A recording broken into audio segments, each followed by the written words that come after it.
गर्मी है, कोई रिक्शा भी नहीं मिल रहा, लेट भी हो गए हम। अरे मिल गया रिक्शा। रिक्शा? हाँ जी मैम। अरे यार मैंने तो पहली बार देखा किसी लड़की को रिक्शा चलाते हुए, वो भी शादीशुदा। अरे बात बता, इतना सज धज के साड़ी पहन के रिक्शा कौन चलाता है? अरे वो मैम। छोड़, हमें तेरी बात जानने में कोई इंटरेस्ट नहीं है। यहाँ पास में एक इंस्टीट्यूट है, वहाँ छोड़ देगी? जी जी बैठिए।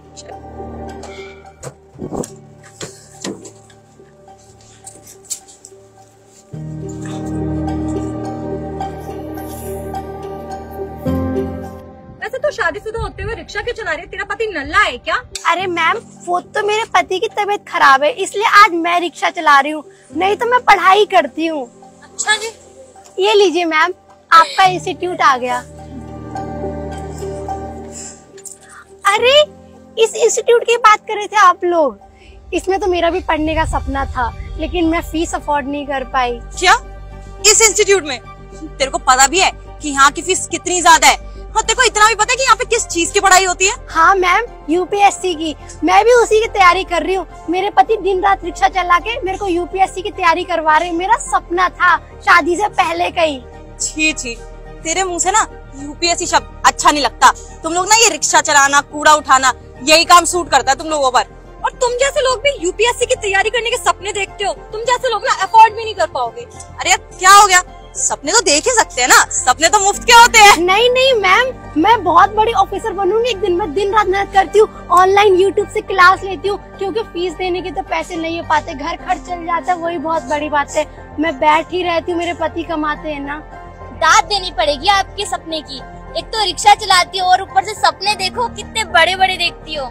मैम सपना नहीं, हकीकत में मैं बन के दिखाऊंगी एक दिन। और जिस दिन आप आईएएस ऑफिसर बन जाओगी ना, उस दिन हम सबको मिठाई जरूर खिलाना, ठीक है ना? मैम आप लोग मेरा मजाक क्यों उड़ा रहे हो? मजाक नहीं उड़ा रही हूँ, रियलिटी है। जिस दिन बन जाओगी ना, पक्का मिठाई खिलाना, ठीक है? और वैसे भी हम मजाक क्यों उड़ाएंगे? हम तो तेरी भलाई की बात कर रहे हैं। तेरे को अभी से समझा रहे कि थोड़ा सही ट्रैक पे आ जा, काम वाम कर, मेहनत कर और घर चला।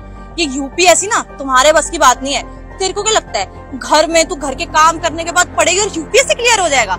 और हम जितने महंगे इंस्टीट्यूट में पढ़ रहे हैं, हम नहीं करेंगे क्या? अबे अपने ना काम से काम रखो, अपनी औकात में रहो। सबके बस की नहीं होती इतनी बड़ी पोस्ट हासिल करना, समझे? यूपीएससी का फुल फॉर्म भी पता है तुझे? हाँ, अरे चुप रहे, हमें बताने की जरूरत नहीं है, ठीक है? हमें बहुत अच्छे से पता है। और वैसे भी एक एडवाइस दे रही हूँ, जितनी चादर होती है ना उतने ही पैर पसारने चाहिए, समझ आ गई? और वैसे भी तुम गरीब लोगों की ना कोई औकात नहीं होती। जब तू यहाँ की फीस अफोर्ड नहीं कर सकती तो एग्जाम देने क्या जाएगी? घर संभाल शांति से। मैम मेरे पति दिन रात रिक्शा चला के मेरे लिए पैसे इकट्ठे कर रहे हैं, और मैं भी दिल लगा के पढ़ रही हूँ। मैं नोट्स भी बनाती हूँ ऑनलाइन क्लासेस देखकर। मेरे कुछ दोस्त हैं, वो थोड़ा बहुत मुझे बता देते हैं। अच्छा, तेरा पति मेहनत कर रहा है, तेरे लिए पैसे इकट्ठे कर रहा है? अरे झूठ बोल रहा है। ये पति लोग ना ऐसे बस मीठी मीठी बातों में फंसाते हैं। पूरी जिंदगी ना बस घर के काम करती रह जाएगी। झूठ बोल रहा है वो कि पैसे लेके आएगा। आज तक कौन से पति ने शादी के बाद अपनी पत्नी को पढ़ाने की कोशिश करी है? तेरे को भी ना एडवाइस कर रहे हैं, फालतू में सपने मत देख। जब दिल टूटता है ना बहुत बुरा लगता है। इससे अच्छा घर ही संभाल। ये इतने बड़े सपने ना तुम्हारी औकात से बहुत बाहर है। कौन से जमाने का पति है वैसे तुम्हारा? मैं खुद एक लड़का हूँ, और मैं तो ये सोचता हूँ जब मेरी बीवी आएगी ना, उसको तो भैया चूल्हे चौके में लगा दूंगा। मैं उससे बस बर्तन बनवाऊंगा, बच्चे पैदा करवाऊंगा और माँ की सेवा करवाऊंगा। ऐसे ही होते हैं हम लड़के। पता नहीं तुम्हारा पति कौन सा राम बनकर आया है। भैया हर कोई एक जैसा नहीं होता, वो बहुत अच्छे इंसान है। लड़के सारे एक जैसे होते हैं, मैं भी वैसा ही हूँ और वो भी वैसा ही होगा। अच्छा मैम छोड़िए, हमें लेट हो रहा है, हमें और भी सवारी देखनी है। आप हमें पैसे दे दीजिए। कितने हुए तुम्हारे? पूरे 200 रुपए हुए। 200 रुपए? यहाँ तक के कौन से 200 रुपए होते हैं? इतनी सी दूर तो लेके आई है, 100 रुपए होंगे ज्यादा से ज्यादा। नहीं मैम, 50 रुपए सवारी चल रही है, और इतनी महंगाई है, आप खुद सोचिए ना। अरे तू क्या चाहती है? तेरी यूपीएससी का खर्चा हम उठाएगा बैठ के? और वैसे भी जितने बनते उतने देंगे, रोज का आना जाना है हमारा। मैम मैं बिल्कुल जायज पैसे मांग रही हूँ, आप ऐसा क्यों कर रहे हो? मुझे जैसे गरीब के पैसे रख के आपको क्या मिल जाएगा? अबे देख, हमसे ना फालतू की बहस मत कर, हमारे पास टाइम नहीं है। ये चाहिए तो ले, नहीं तो ये भी नहीं दूंगी। मैम प्लीज मुझे जैसे गरीब के पैसे मत रखिए, पूरे 200 रुपए होते, प्लीज दे दीजिए। तू तो दिमाग खराब करती है, पकड़ी से। चलो गाइस चलते हैं, वैसे भी टाइम वेस्ट कर रही है।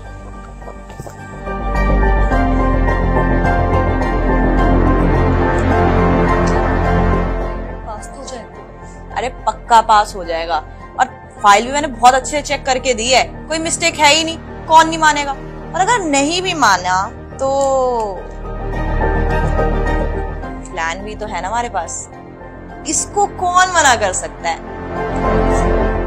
आती लक्ष्मी किसी नहीं बर्दाश्त। मैम ने आप लोगों की फाइल रिजेक्ट कर दी है। ये नहीं आपकी फाइल, आप लोग घर जा सकते हैं। ये क्या बात होती है? ऐसे कैसे रिजेक्ट कर दी? और तुम कौन होते हुए बोलने वाले? हमें अपने सीनियर से बात करने दो, उनसे हम ना अपने आप बात कर लेंगे। मैम मैं उनका हस्बैंड हूँ और मैनेजर भी हूँ, तो भी मैम आप लोगों से कोई बात नहीं करना। क्या तू उनका हस्बैंड है? जी मतलब तू उनसे नीची पोस्ट पे काम करता है? तेरी कोई सेल्फ रिस्पेक्ट नहीं है क्या? मैम उससे क्या फर्क पड़ता है, वो बहुत काबिल है और मुझसे 2 कदम हर चीज में आगे है। अरे सीधा सीधा बोलना, तुझे बैठ के खाने की आदत है। तू ये चाहता है कि तेरी बीवी मेहनत करे और तू बस बैठ के खाए। अरे ऐसे लड़के ना बहुत देखे हैं मैंने, जिनको अपनी बीवी की भी इज्जत नहीं होती। यार जो अच्छे लड़के होते हैं ना, वो अपनी बीवी को रानी की तरह रखते हैं, कोई काम नहीं करने देते। और ये अपनी बीवी से काम करा रहा है और उसके पैसों पे ऐश कर रहा है। वैसे गर्व तो होगा ही ना, क्योंकि अपनी बीवी के टुकड़ों पे जो पल रहा है। बिल्कुल सही कहा। अबे तू हमें मत बता कि हमारा टेंडर पास हुआ है कि नहीं, वो भी तुझे अपनी उंगलियों पे ही नचाती होगी ना। और जा अपनी मैम को बोल कि हम ना डायरेक्ट बात करेंगे, हम खुद बात कर सकते हैं। जोरू का गुलाम। जी मैम बोलिए, आपको मुझसे बात करनी थी। यस मैम, एक्चुअली इन्होंने बोला कि हमारा टेंडर पास नहीं हुआ है, लेकिन आप हमारे डॉक्यूमेंट्स देखिए, सब कुछ है और सब पूरा है। सब पूरा नहीं है मैम, आधे डॉक्यूमेंट्स आपके नकली है, इसलिए आपकी फाइल रिजेक्ट कर दी। और हाँ, आप मेरे पति को क्या जज कर रही थी? जोरू का गुलाम, नीचे काम करने वाला, बीवी के पैसों को पलने वाला। बिल्कुल ऐसा नहीं है। और आज मैं जिस मुकाम पे खड़ी हूँ, उसमें सबसे बड़ा हाथ इन्हीं का है। हम तो बस जोक कर रहे थे। Are you serious ma'am? आप एक आईएएस के ऑफिस में आके जॉब कर रही थी, वो भी उन्हीं के हस्बैंड के साथ? आपको किसने ये राइट दिया? Ma'am we are really sorry, हमसे गलती होगी, लेकिन आप प्लीज वो गुस्सा हमारे प्रोजेक्ट पे मत उतारिए। हमने बहुत लोन भी ले रखा है, आप एक बार चेक करिए, हमारे फाइल्स बिल्कुल सही है। और मैम हम आपकी बहुत रिस्पेक्ट करते हैं कि आपने ये मुकाम इतनी मेहनत करके हासिल किया। और मैम हमें पता है कि ये पोस्ट इजीली नहीं मिलती, कितनी पढ़ाई करनी पड़ती है, कितने सेक्रीफाइस करने पड़ते हैं, कितनी मेहनत करनी पड़ती है, और आपने वो करी होगी तभी आप इस पोस्ट पे हैं। हम बहुत रिस्पेक्ट करते हैं आपकी। काश ये रिस्पेक्ट आपने कुछ सालों पहले भी दिखाई होती। मतलब याद करो, मैं वही रिक्शे वाली हूँ जिसका हस्बैंड रिक्शा चलाता था और मैंने आपको इंस्टीट्यूट के बाहर छोड़ा था, याद है कुछ?